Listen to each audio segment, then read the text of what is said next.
Y esta que va a aparecer en pantalla, también, ¿qué lectura le podemos dar? Sí, disculpa un momento porque he perdido la pantalla, entonces voy a intentar recuperarla. Discúlpame.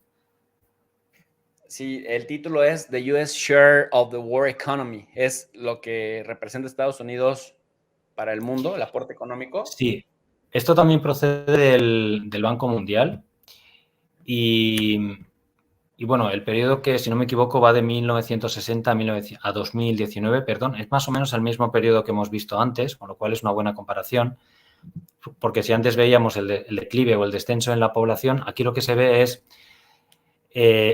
el descenso del peso de Estados Unidos sobre el total mundial en cuanto a su Producto Nacional Bruto, ¿no?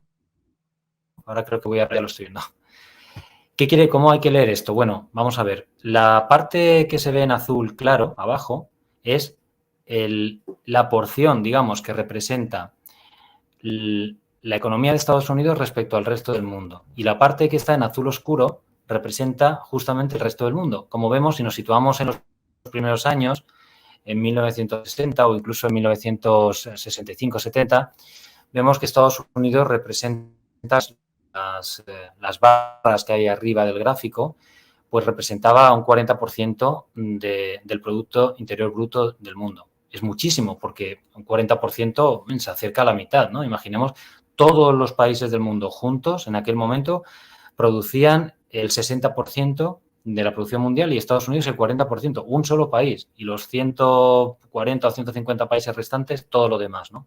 Y además ahí hay un detalle que no sé si se ve bien en la pantalla, que si no me equivoco, me parece que pone que China representaba el 4%, ¿no? En aquel momento, en 1960. Es decir, realmente muy poco, o sea, solamente el 10% del peso que tenía Estados Unidos en aquel momento. En cambio, si nos vamos al año 2019, vemos que el peso, siempre hablando del peso porcentual, ¿no?, de Estados Unidos sobre el total del mundo, se ha reducido al 24%, es decir, a poco más de la mitad del peso que tenía en 1960, mientras que China ha pasado a representar el 16%, es decir, 4 veces más de lo que representaba en 1960. Mientras que Estados Unidos ha reducido su peso a poco más de la mitad del que tenía, China ha multiplicado el suyo por 4. Y esto nos da una idea del cambio de dimensión. Además, hay que tener en cuenta una cosa, y es que en esta segunda barra, donde se indica que Estados Unidos, en la fecha actual, en el momento actual, representa el 24 o 25% y China el 16%, esto es según el valor nominal, que es en sí mismo un criterio de valoración del Producto Interior Bruto muy sesgado y que muchos analistas no consideran demasiado fiable, fundamentalmente porque no tiene en cuenta el impacto de la inflación. Para poder medir realmente el peso que tiene una economía de un país respecto a otros, es más indicativo normalmente hacerlo en base a la paridad de poder adquisitivo. Y ahí veríamos entonces que, según este criterio, la economía de China ya hace años que ha superado a la de Estados Unidos y tiene un mayor peso sobre el conjunto mundial.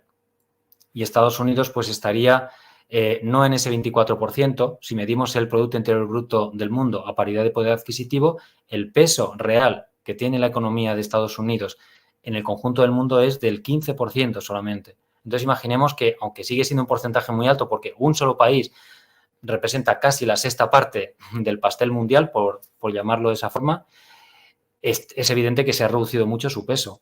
En términos absolutos, como decía antes, no ha dejado de crecer y no ha dejado de aumentar. Y en algunos ámbitos, en algunas regiones, como es la propia Europa, posiblemente su influencia hoy sea mayor que nunca.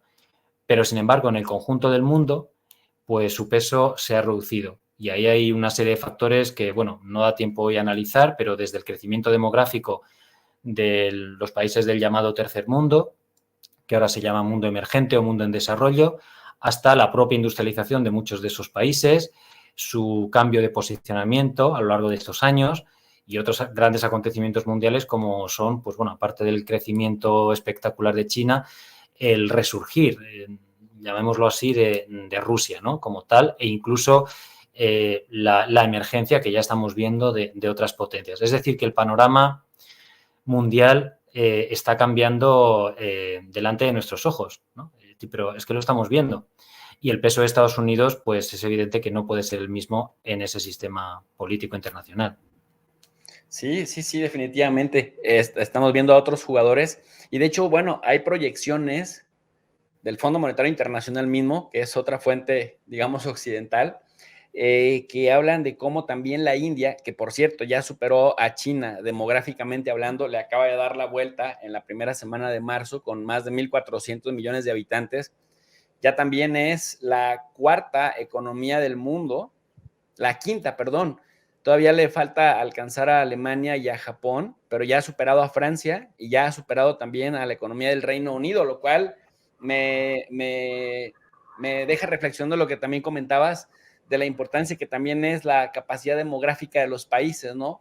Porque Claro. los países pequeños como Austria, como el mismo Reino Unido o Francia, que no es tan pequeño ni territorial ni demográficamente hablando, pues ya no tienen la fuerza que, por ejemplo, tiene un Brasil, que se explica más en la riqueza de sus capacidades materiales, pero también en su capacidad demográfica, o el mismo Estados Unidos, con una fuerza de trabajo tremenda y una cantidad de nuevas generaciones que sí se reproducen, como ya lo está dejando de hacer Europa. Y lo vemos en la India y lo vemos en China, que buena parte de su potencial se ve reflejado también en su capacidad demográfica para reproducirse.